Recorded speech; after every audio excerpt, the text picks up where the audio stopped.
everybody. Welcome to Monday night. We are here.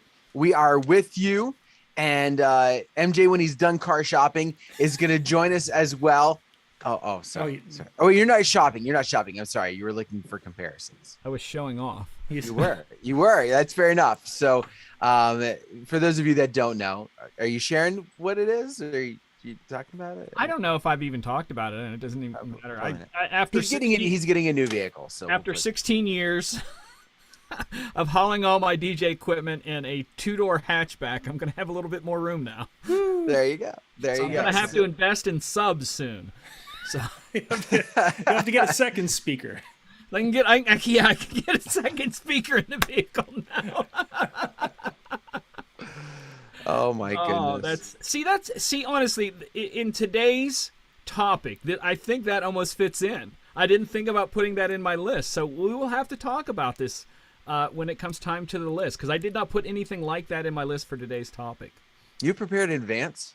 Oh, I knew I was doing something wrong. You got to understand with me, if John says make a 750-word article for the new Disc Jockey News print, I come up and go, hey, my first draft's 1,400. Is that okay? Well, all we need to do is put you and I on opposite pages. I'll go under, you go over. We're great. There you go, John. It'll work wonderfully. Oh my goodness. But no, we do have a good topic tonight. So whether you're new to joining us or catch us, maybe just happen to be scrolling through YouTube and you happen to find us, we've got some stuff for you tonight. Yeah, tonight we're going to kind of talk about some different tips that are going to help you in your DJ business. And I wanted to leave this wide open because there's different things that each one of us are working on little parts of our business right now and doing different things. So it's like, well, let's leave this open because I think it's going to give us a little more creativity. So it could be, well, we'll kind of go with tonight's show, and you guys will get an idea of kind of how wide our tips are going to be. So, guys, the last week or so has been getting the final numbers together for the tax time. You know, it's that time of the year. April's coming up. If you guys haven't gotten your taxes done, if you did them in January, you probably had to redo some stuff because they changed things at the end of January. But now, once past the 15th of February, it's pretty safe that you're good to go. And there was a few things as you're going through and putting together the tax thing that we have been doing over the years, and so that really was the impetus for sharing some tips with that. And really my very first tip, and this is something we didn't do initially because you've got your businesses and there's a lot of those transactions that you do at the time when we first started via check, and then that went away. And then we started doing more things with transactions via credit card, whether it's online or wherever it would be. And one of the things we did in the last 2 years is we have gone and we have one card is Disc Jockey News expenses, one card is for the Hometown News expenses, and one card is for the Weekend Handyman expenses. So we have these three different cards and we've got them separated. And then if it comes to personal purchases, that goes on a fourth area. So that way at the end of each month, each one gets paid off and things are done. But when it came to tax time, it was like click, download, done. Click, download, done. This was the quickest year of ever getting all the numbers together for doing taxes. So if you don't have business credit cards that are just for the business, that would be my first tip tonight is make sure that saves you just a ton of time. Or at least a debit card for the business. Some way to keep it separate. Separate, yeah. Yeah, so you're not sitting there. It's like, okay, I went to Walmart and it says it's $110. Was it for the business or did I buy something? Well, when I go to Walmart and if I get swiped on this card, it's a little inconvenient then, but boy oh boy, when it came to putting the numbers together, it was quick and simple. So you write off snacks? If I'm going to be doing something where I need them, yes, for sure. Gosh, that's like, there's so much you have no idea the money I spend on food just for me. And I'm not talking like expensive restaurants. I'm like, like my Raviolio budget is just through the roof. Well, the thing is that they've got to be things that are taken while you're utilized while you're working. That's what I'm saying. So I'm doing a 5-course meal while I'm DJing because I'm always hungry. See now, your own Swedish fish you didn't write off. I've backed away from those types of treats, and I've gone on to other ones that aren't much healthier, but they're just, we're talking like hiking snacks now, along with a different kind of energy drink with Saturday. So okay, let's on my favorite little snacky thing right now is Sam's Clubs have got this they're called Aussie Bites. They're these little kind of muffiny things, but it's like a granola muffin. Oh, and okay. they are absolutely fabulous. They're not sweet like a sugary thing, but you go and grab one of those, and when you're done, you don't feel that heavy sugar. I just had a donut feel, and I'm now going to go sleep it off type of thing. What is that? What is what? Sleep, donut, Sugar and make sugar. Yeah. You never had so much sugar. You're just like, all right, I'm gonna go sleep. Oh my gosh, nothing makes me sleepy. Nothing. Like, I would kill to be able to take a nap. Like, I'm this way from these. Literally, I wake up in the middle of the night. It's like, dang it, I'm going to be up for a while. We've got it. We're here. No, I used to overload my system. I'd like drink a 3-liter Mountain Dew, and then like 20 minutes later, gone. I've never had a sugar crash ever. Ouch. Cool. I'd say you're missing out, but you're not. I can't it's probably even a good imagine. thing. And my sugar's good too, because my sister makes me check it every once in a while. She's a retired nurse, and she's like, and every time, like I was at her house one day for Christmas, and we were eating, and I said, well, I might as well check my sugar, and she's like, well, you just ate a meal and a big piece of chocolate cake. I'm like, well, whatever, and she took it, and she's like, you're fine, and I'm like, no, what's the number? And she goes, you're fine. She showed it to my other sister, and they're like, tsk. So. That takes me into one of mine. Yes, excellent. That I think is important. Now, I'm going to group several of mine together under the title of long-term mindset. Okay. Simple as that, because there's a lot of different things that I think can fall under that isn't, I'm going to do this today, that it's something that you have to do continually. And I put in there health. And health means, to me, exercise, getting the amount of sleep you need. Don't go, oh, I can survive on 6 hours. I can survive on 4 hours. Let your body rest. I'm telling you, in the long term, you're going to benefit. Whatever age you are now, how old are you going to be in 10 or 20 years? What kind of shape are you going to be in 10 or 20 years from depriving yourself night after night after night after night of sleep? Stress. You cannot eliminate stress from life. That just is not possible. I have tried. But how you handle it is important, and that takes. I honestly believe, as long as it took you to build that bad habit of stressing over something, it's going to take you half as long, a quarter long, to break that habit. So mind and health become body, mind, and I'm always going to say spirit. I know that's not what this show's about, but that's important to me. All of these things are part of your health. Just don't think of it as physical health. Think of it as your mental health. Think of it as your spiritual health. All of it is really important. And I can't, that's why I'm in my 50s doing a set Saturday night that was, 6 hours? Just dancing and having fun for 6 straight hours.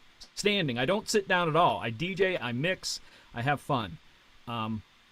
What can someone say, in their 30s? What are they going to be able to do that in their 40s? You just got to keep moving. Got to keep all that stuff. So, and I think, sorry, I rambled. No, I think that's a great tip there, because I think a lot of us, when we were in our 30s, 20s and 30s, we just, hey, this is the way it's going to be. I'm in good shape and it's never going to change, because I'm just not going to let it. I'm not going to do whatever, whether it's, whatever to get themselves, so they're looking like, their older relatives. And yet aging has a way of catching up with you, and the activity changes, and so you have to be more diligent, I think is probably a good way to describe it, in looking out for your health, mental, physical, and spiritual health. Yeah. Because there's so many things in this world that there's always things around the corner that will take some of that take some of that health away. I use the phrase. And I always do this because I love running, and I can't run as much as I want because I have a lifetime of playing sports. My right knee is tricky, so I can't run every day on it. I have to kind of spread it out. And when I think about running, for me, it's just about why are you exercising? I'm chasing the old away. That's what I'm doing. I'm chasing the old away as much as I can. Mm-hmm. I'm not going to do what I did in my 20s, but I'm definitely going to, in another 20 years, I still want to be able to go and do things. If I go on vacation and want to go for a walk, whatever. Yeah. That's the goal, is to be the best I can be. Don't compare yourself to anybody else, but just move. Do what you can, whatever your thing is. I remember, and I'm going to jump off this real quick. When I was a kid, I was a very overweight young kid in like junior high school, and I wanted to start running. And I remember my first run when I started, and like I said, it took a long time, but my first run was about 100 yards. Yep. 100-yard run, walk back. And then it went to like 4 years later, I won a race down in Atlantic City on the boardwalk, from one end of the boardwalk to the other and back. I run my division. So it's something that you just got to go with, don't say you're too old for it. Find whatever your thing is. Mm-hmm. So, That's sorry, for sure. I'm rambling. And of course, that's a good segue into our March 21st. That night is going to be basically taking care of you is the theme for the night. And we're going to be talking about many of these topics, having people come in and speak about how they have done it and taking care of themselves as they have progressed through the year. So excellent. Dan, Nice. you've got a list, I'm sure.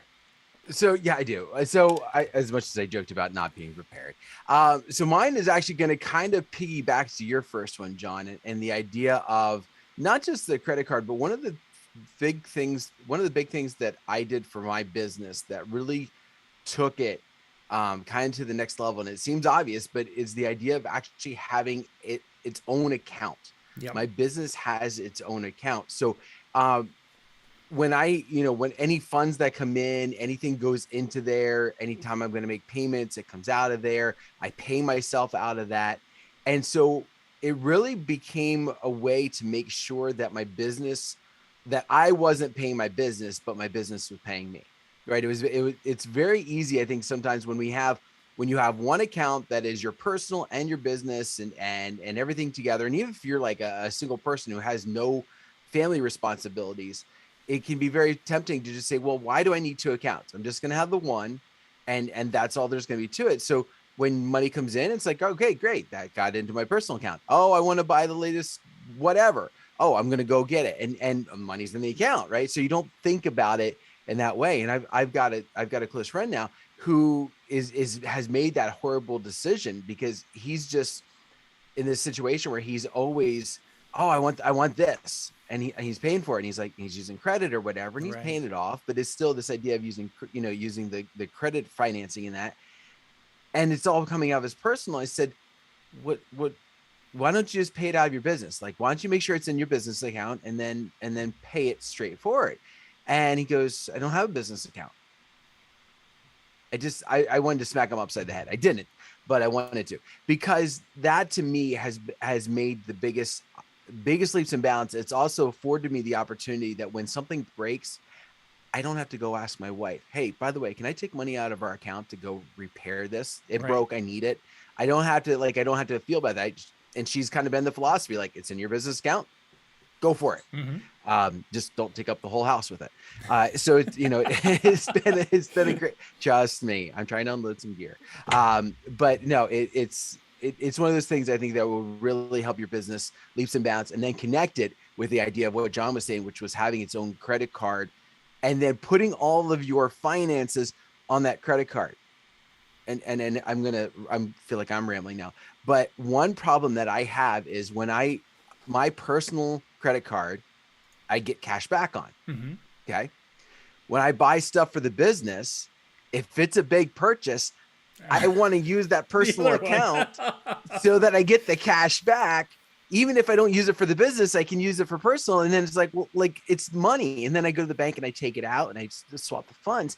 But it's as nice as that is in some aspects, the tracking then becomes harder. I don't have that quick, easy, oh, this is what it was and done and on our merry little way. So, I would encourage you to put all your finances, even though it's very tempting for that cashback feature, to use your personal, don't, because it can make it harder in the end as well. So to add to that situation, because I've done the exact same thing, Dan, where I've used the other card, is a tip would be to use the memo line when you do online bank transfers. There's a memo line there, and you can actually type in what it's for, and when you're moving money back and forth. And that was also, I did that this year more often than I had in the past. And Wow, that was helpful because the magic of sort. You can see what that. Oh wow, I moved $1,000 over there, so I could go buy that speaker from that. Those used speakers from somebody and that type of thing. So If you move money to or from a PayPal account, you also mark it that way. I'm pretty sure, right? can you mark? So I don't it'll know. show a PayPal transfer with a Yeah, note. I think you can put a note on it, but I Or- don't know. I don't know if that shows up on the download report. I was curious. I don't know. 'Cause I I'm know not you sure. can mark them. But I'd have to go look at that because I don't know because I know it has the to email from email time, and name of who it was transferred to, the amount after. I'm not sure if the note showed up. I meant even if like you transferred it from PayPal to your bank account, I think you can put a note there. I think to mark Yeah, it. I'd have to. I'm not exactly sure. If anybody knows that in the chat, let us know. Otherwise, I don't think so.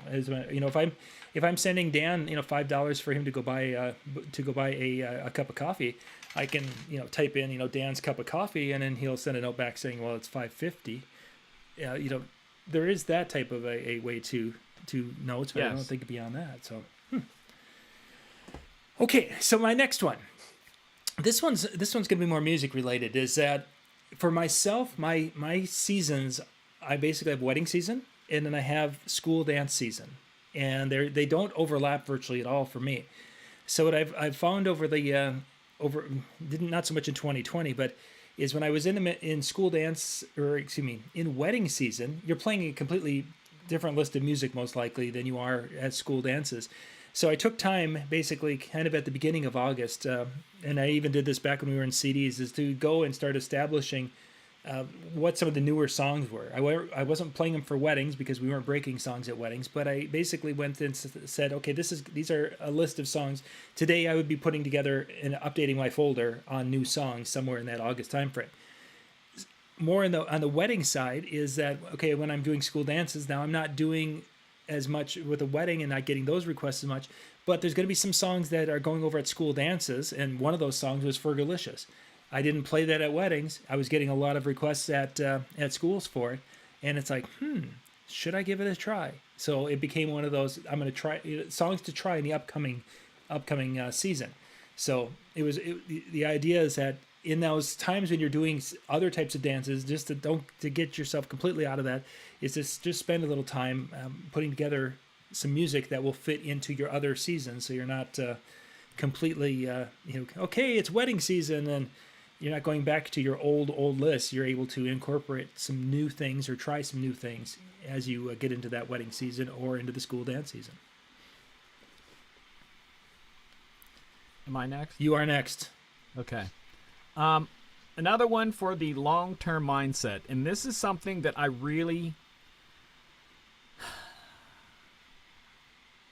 I still deal with this and dealt with it Saturday. Okay, so this is something that is really long-term, and it's a philosophy, okay? And it helps both from keeping yourself from putting yourself down and keeping yourself from getting a big head, okay? The philosophy is your best day and your worst day are not your worth. You at your absolute best is not your worth, any more than you at your absolute worst is your worth. So when you have those great days, be thankful, be humble, and when you have those bad days, don't beat yourself up. And long term, that can really help you. Even if you, like on the front of my DJ thing, it's my business motto, just have fun. And there's days when I'm doing terrible mixing or not picking the right crowd, music for the crowd. I get mad at myself. I want to do better. I blame it on me. But I have to look at that, just have fun, because relaxing and just having fun is going to help me do a better job than being mad at myself. Mm-hmm. So long term, your best day and your worst day are not your worth. Your worth's a lot more than that. It's more about you as a person than what you can do with the equipment. I think. Mm-hmm. So I think that one's a tough one from the standpoint is that we, on those bad days, we can may bother us, but we like to ignore those. or those negative comments, because they're, it's them they're the problem. And then on the good days, we think that is where we are all the time. So we have this somewhat skewed reality of our skills and ability at times, especially as a younger person. I think that is might be more apropos, but it's like I have it the opposite way. That there are days that I'm like, I'm not that good, then I'll do it. And you have people that I admire, that I go, these guys, and they're like, oh my gosh, you're incredible. I actually have had two people that I consider extremely good DJs say, I should take your class. And I'm thinking, what the heck? So I'm the opposite. I need to believe in me more, which is, like I said, it's a balance, because everybody's going to have one or the other, or you're going to pendulum all the time, which I'm guilty of that too. And I think MJ, as we've gotten older, if we use it as a scale, oh, I'm great, oh, I'm bad. There's a point that you almost feel like you slide down here, especially after you've had children. You seem to slide down to this end of the spectrum, because it's like, okay, they don't listen to me, they don't do that. So, yeah, I think it's one of those things we're all over, and just having that, we're never as bad as the worst days, and we're somewhere in the middle. And that's I remember Mike Walter at one of his seminars. I don't know if it was this most recent one, or if the one was like the one maybe in 2019, where he basically, and Mike, I apologize if you're watching this and I totally butchered it. It's been a while since I heard it. But the idea is, if you're not going to take credit for the dead dance floor, you can't take credit for the packed dance floor. Yeah, I remember and kind of vice versa, right? I mean, if you're not going to take credit for the packed one, then don't take credit for the dead one. Like, realize that you have a hand in both of them, but you are not the sole reason for either of them. Mm-hmm. And using that to kind of keep yourself in that middle range. For sure. Okay, Dan, what do you got for us? So this next topic is something that for a lot of us, you're probably going to want to just tuck away and remember for probably next October. If you're John, you're going to use it for the next 6 months, and then, you'll have a month off, and then you'll need it again. Make sure that you are carrying lock de-icer, because, all right, because you may think, oh, my lock is in the cold, but it really hasn't gotten wet. There's no real ice on it. It'll be fine. Then you roll up to the gig and you stick your key in and you go to turn the lock and nothing happens. Or you make it even worse, which I did the one time, and it snapped the lock right in half, or snapped the key right in half. And then, and when you have one of those locks that's meant to where you're not supposed to be able to break it, but you can't get into the trailer unless you break it, that makes it even harder. So carrying a lock de-icer, I think, is a great idea. I had that happen to me probably about a month ago. I got to the venue, didn't think anything of it, just rolled right in, got there, and it went lock. Fortunately, I'm good friends with the venue owner and like the head chef, and I just went in and I said, hey, any of you got a lighter? And the head chef got out the flaming torch that he uses for like creme brulee, and he goes, here, have at it. And then of course you light the lock, heat it up, get it all nice and hot, and then you don't want to touch it for a little bit, because that's another tip, that if you don't use a lock de-icer and you use a flame, metal and flame, even if it's cold, I did not burn myself too bad, but it was a quick reminder that the metal was hot. So again, lock de-icer, then you don't have to worry about the heat. But if you do decide to use the lighter or something like that, allow it to cool. It'll be all right. It'll still unlock in a few moments, I promise.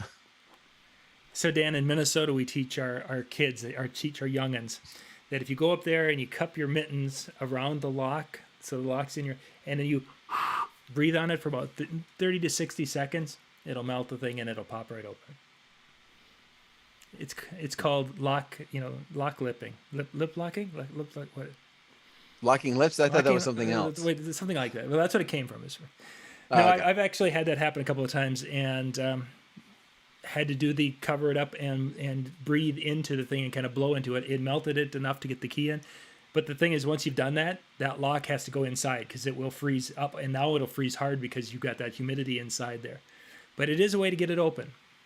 I think it depends on your lock though too, because I have a You have a spin one. combination. Oh, if you have a combination, I have yeah. a, if you have a spin, no, like where the it was like a circle, and so the lock piece slides around in it. Oh, yeah. So the problem that I had was the bottom, like it has a drip tray, but it didn't drip out. Yeah, we don't get fancy ones like that here. We only get master locks.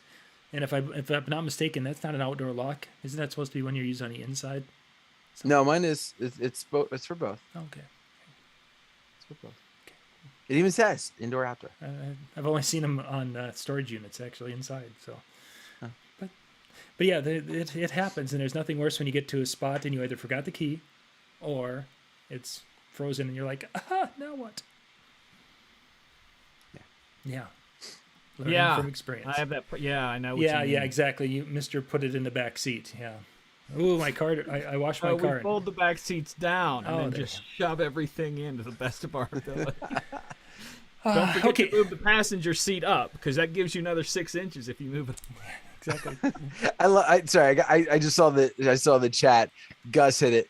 Lock deicer, flamethrower, and of glove to be added to my safety kit. His backpack. There you go. I forgot about the of Gus. glove. Yeah, That's awesome.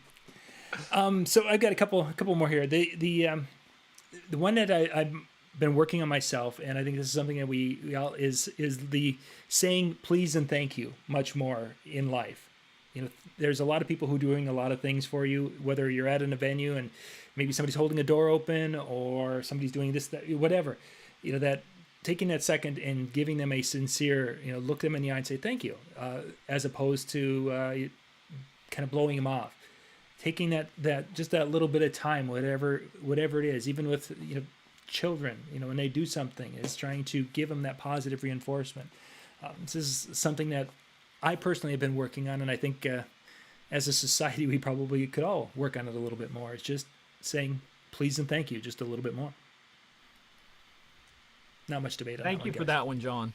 Yes, you are very welcome, MJ. And MJ, would you please Dan didn't say it, so I thought I should. MJ, would you please go next? Yes, please. I have two. Like, I just realized now that all of mine are all like mental. That's fine. And I'm not sure which way to go, so I'm just going to go top down. Again, this is kind of under the long term, but it's not. I have it marked like this: drive and ambition. Because that will take you a lot further than talent will. Okay? Nothing is ever going to be handed to you. And this was the toughest one for me to learn. You will not be discovered. You will put in the work, and you'll be making enough noise to be heard.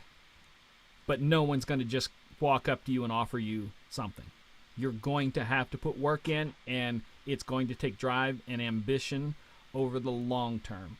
If you think it's going to take you 2 years to accomplish something, think in your mind it's going to take me 6. I always say that. If you say, I'm going to get that done by this summer, bless your heart.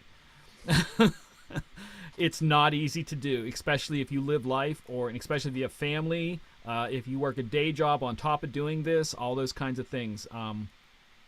You have to get up off the couch. You have to say no to the TV. You have to say no to social. I have a friend of mine just did this long post about dieting's terrible because everything social involves food. And I'm thinking, no, it doesn't have to. So instead of going out to eat with your friends, go for a run with your friends. Or, he bicycles. I said, go do that. Yeah. It was like, he's younger than me too. And he's whining. I'm like, don't make me pull the old man card on.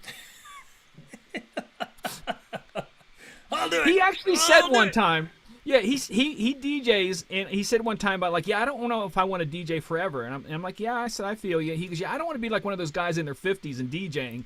And I went, you mean like me? He's like, oh, dude, I'm sorry, man. I didn't mean. So it's going to take some drive in you to keep it going. And I don't think that money is going to be enough drive. I really don't. Because you can get paid all the money in the world and you still would want to quit if you didn't have a drive aside from money. Because money comes and goes. So drive and ambition, if you can find that fire.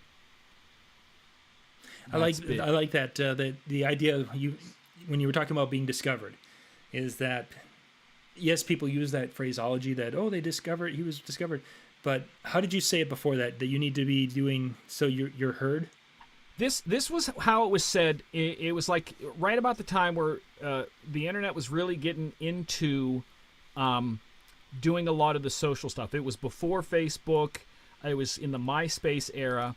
And it was always prior to that, you had to be in a major market to be heard, as they said. Mm-hmm. But they said because of the internet world now, and it's way different now than it was because we have social medias. YouTube wasn't back then, none of that. They said if you're making enough noise in your city, you'll be heard by the right people. So these people who get discovered have years of work under their belt you don't see. Yeah, exactly. Kid Rock, this was one of the things he did that I thought was impressive. He was ready to quit. He said, I'm going to give it one more just throw down thing. And he had some venue in Detroit that he put together a show. He did everything to get everybody there. He said he put everything into this night, every piece of money he has, everything for this one last shot to be making enough noise and to show people that he can pack an arena. And this was way before he got hit. And he did. But it was all those little shows getting there that prepared him to be able to put that show in place himself, for himself. It wasn't someone going, hey, come in and do it. He put the whole thing together for himself to be seen.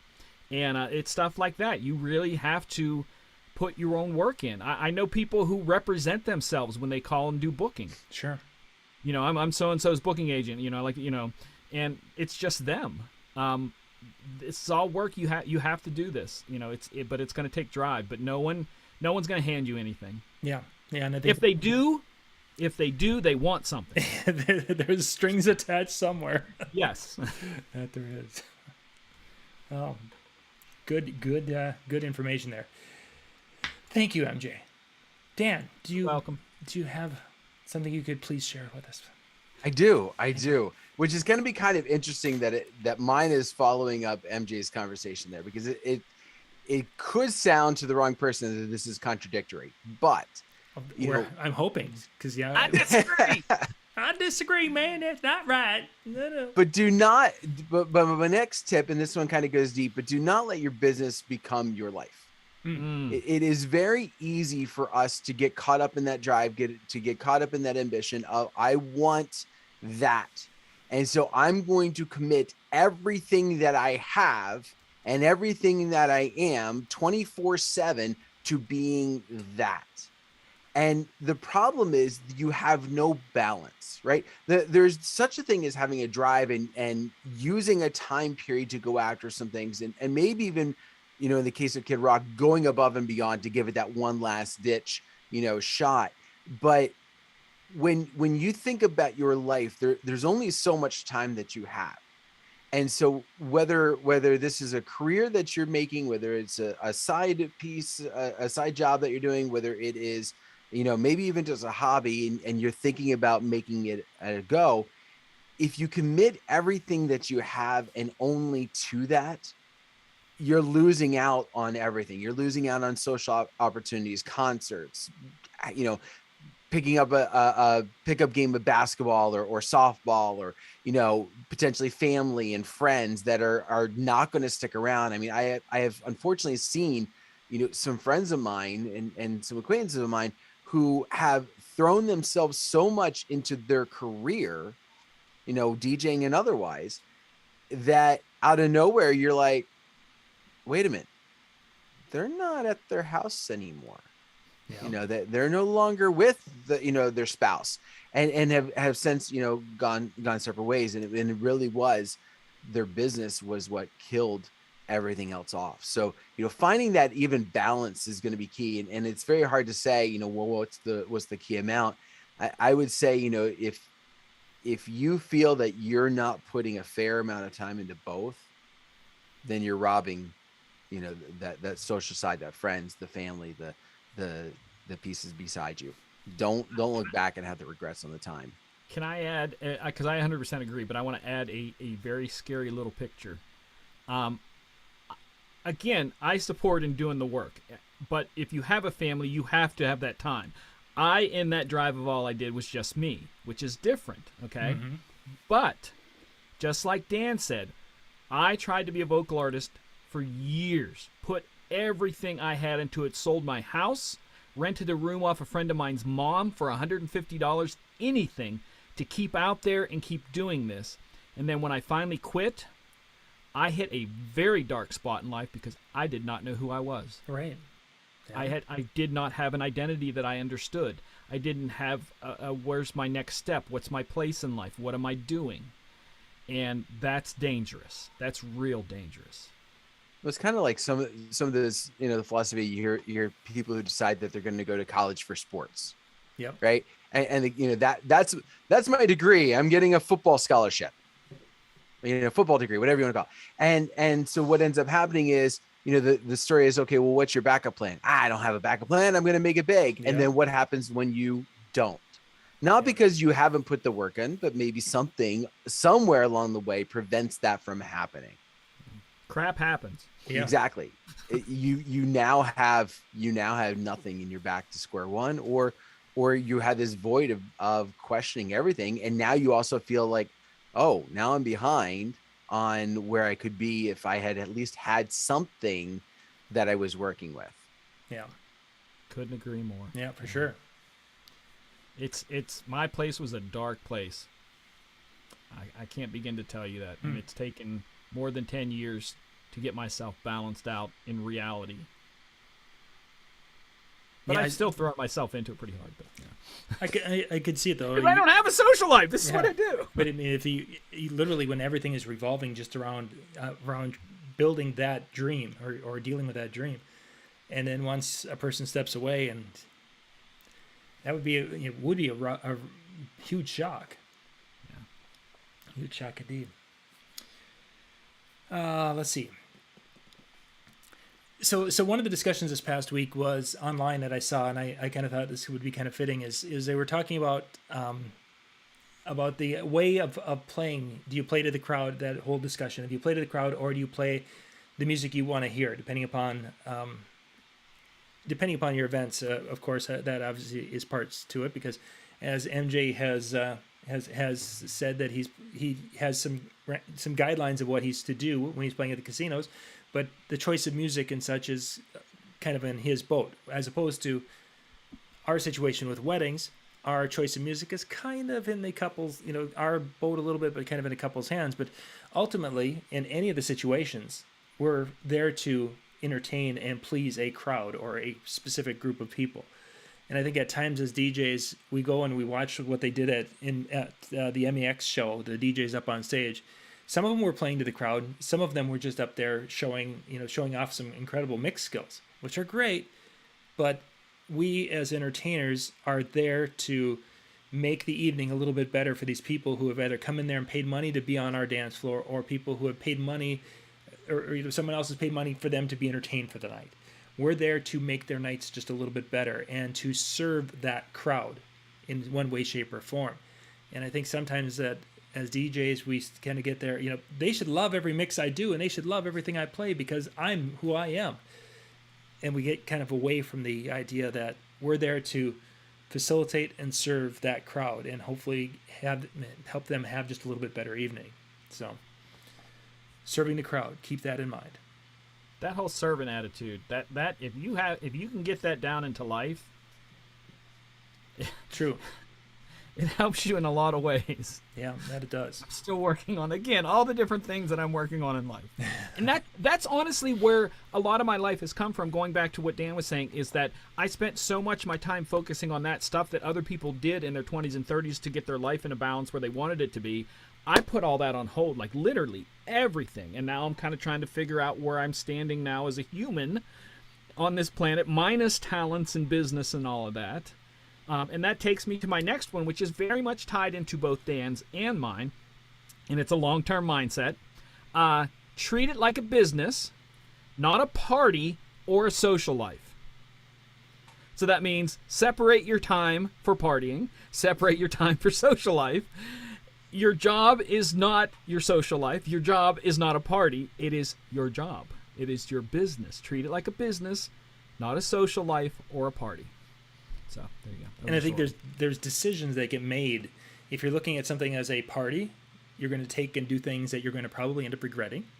If you look at it as a business, yes, there's going to be times that the decision will be made for a business decision, and it'll be something you like, oh, it would have been great to do that, and it probably would have been fine, but you made a decision because it didn't pay anything, it didn't cover your bills, and you kind of like to eat once in a while, so you have to make that decision. And I think that's a great tip, especially as a younger DJ.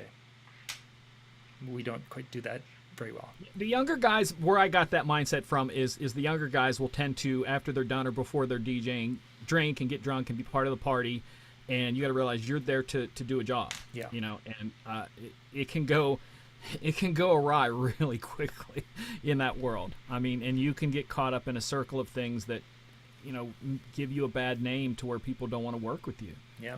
Or hire you. So it's you have to. I hate to say this, a friend of mine said in the 90s when he was helping me, he goes, don't eat and crap in the same place. I've heard that one a few times, yep. And that's my way is a little bit better. Don't let you treat it like a business. Yeah, that's probably better. It's tough because you want to socialize with people and you want to be friends with people, but sometimes you have to say that there are DJ friends. Yeah, for sure. Well, and I think there's also there's a time and a place for everything. So, for example, there's a ways to be social without being without crossing that line.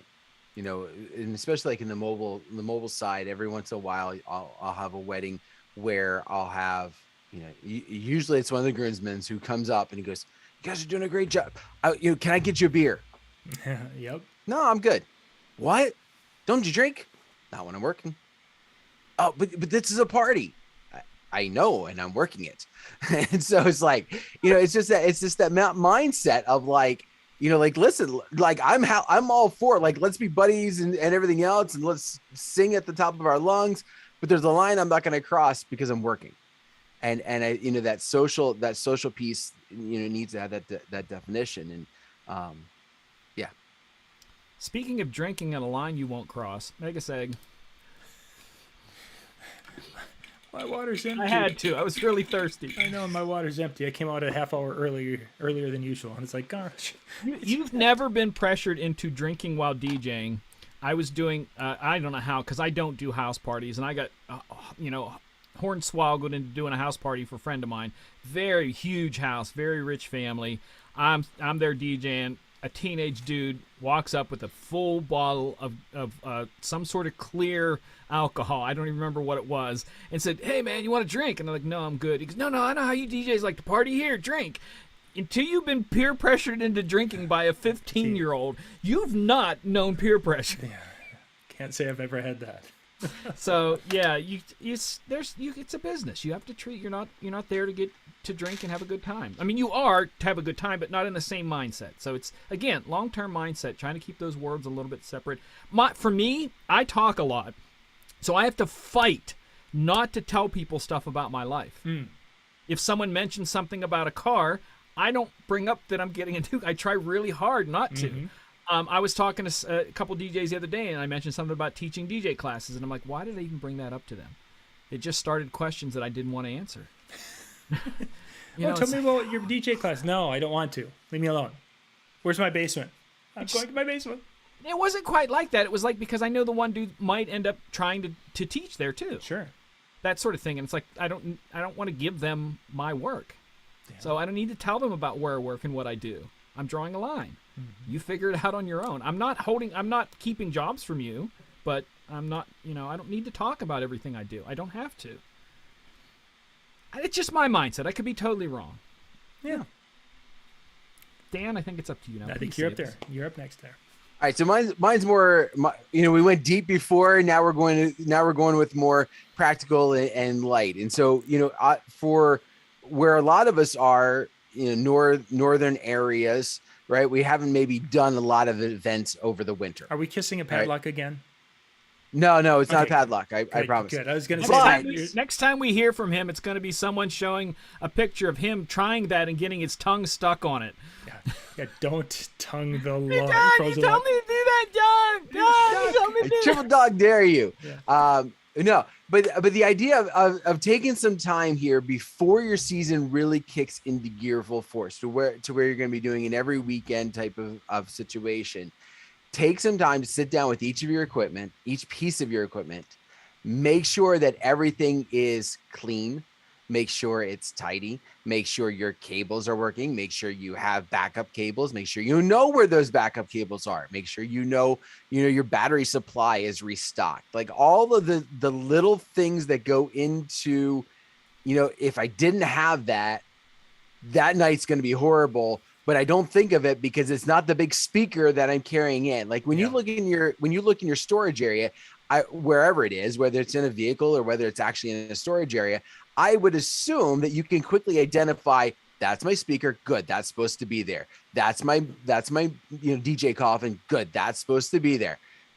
But you probably don't know about the bag of cords and that every cord's in there and whether there's a little cut in one or whatever. So taking the time to inspect your gear, make sure it's clean, make sure that it's working, and make sure you have the proper backups and the supplies that you can run out of. All of a sudden I'm blanking on my name. Expendables, I think. Anyway, making sure that they're consumables. Working. Thank you. Consumables. I knew expendables wasn't quite the right term. So making sure the consumables are stocked and ready for the next little while. And then buy one of these. I just put it in the chat room. So, they're going to see it in 30 seconds. So they're already seeing it. And now I'm talking about it. But when you're looking at your cables, you buy the Moat from an LFX Pro, the mother of all testers. So you can test all of your cables. And then you will be the one with cables that function. Ta-da! Da-da-da. Wow. Oh. That's it. I needed that. I just had a conversation with a bunch of DJs about the fact that, I try to buy my XLR cords and stuff from Guitar Center because if you keep your things, they just replace them and all that stuff. Right, yeah. And this was just Thursday night, I swear to you. And then they said, "Oh, you never see XLR cords go bad that much." And I'm like, "Well, I do occasionally." Yeah. Saturday night, 2 of them. Wow. So freaking mad. So yeah, test stuff.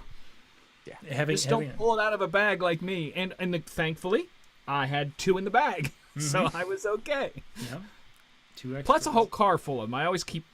I was gonna say you have more. You like under your seats, tucked in. I think you actually use it for cushions, don't you? You stuff in the cords and then you just sit on the cushions.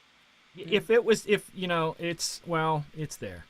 It's just there's a bag of what do you call those at the end, like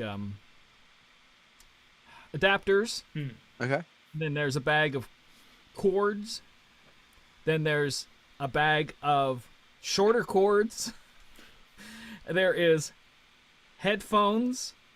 There is controller power. There is computer, laptop power. There is earbuds, which I'm back to using those again. Figures. But little things like that. Maybe that should be my final tip, not the other ones. But yeah, absolutely. Sorry, I'm just rambling at this point. We're good. We're going. You're fine. We got to wrap things up here anyway. We are about 10 to the hour. Oh wow.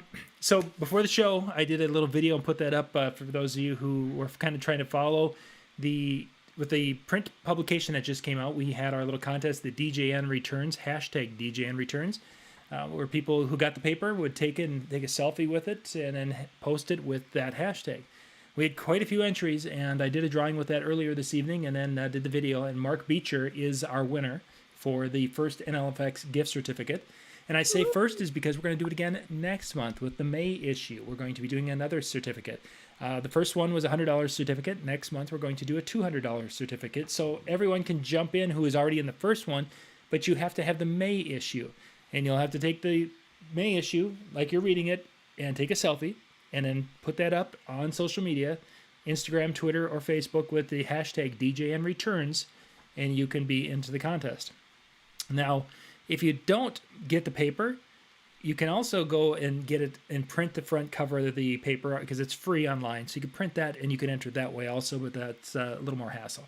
The way you get the paper, though, mailed to you is go to go to djntv.com/subscribe, and that will take you right to the spot where you can go and sign up. And the May issue will be going out. My goal is to have it out on that last week of April, so it should be getting to people that first part of May. So that's coming up. I can't help what I'm about to do. Uh-oh. It's gonna be May. It's gonna be May. Oh. It's gonna be May. I got scared there for a second. So tomorrow night we'll be we're gonna be putting up we've got a couple of videos going in, and well, tonight we've got Howie coming up next after we're done here. Tomorrow night we'll be doing one of I think Howie's show from last week or the week before. So there will be a 9 o'clock show tomorrow night, and then at 10 o'clock we'll be back in the chill room, djntv.com/chill. That's where Howie is tonight. Tomorrow night it'll be Brian J and Howie in there. MJ, are you off on Wednesday night? I am. I was going to do a show on the 16th, but now that you're doing that thing on the 21st, is that correct? Yes. That's the seminar. I'll probably do a show on the 23rd. Okay. And I just sent out an email today. I'm trying to see if Virtual DJ will work with us and maybe try to get you guys, who knows? Yeah. So we are working towards that because that's been a very popular show, the Virtual DJ question, open question. So thank you all for tuning into that, and we do have another one coming this month for sure. Yeah, how much fun would that be to get some of that, that kind of behind the scenes information too? Yeah, that'd be a lot of fun. So Wednesday night we'll have a couple of more shows then that will be streaming that were from the chill room. So you guys can look for shows Monday, Tuesday, and Wednesday this week. Excellent. I think that's time for us to wrap it up. djntv.com/chill is where Howie's at in about 8 minutes. All right. So thank you very much, everybody, for tuning in. Maybe you got some tips. You jot some down. I know there's some extra ones that were being thrown in the chat, so you got a chance to jot those down as well. Use them, abuse them, make use of them. That's what they were there for. But have yourself a wonderful night, and we'll see you next time. Bye.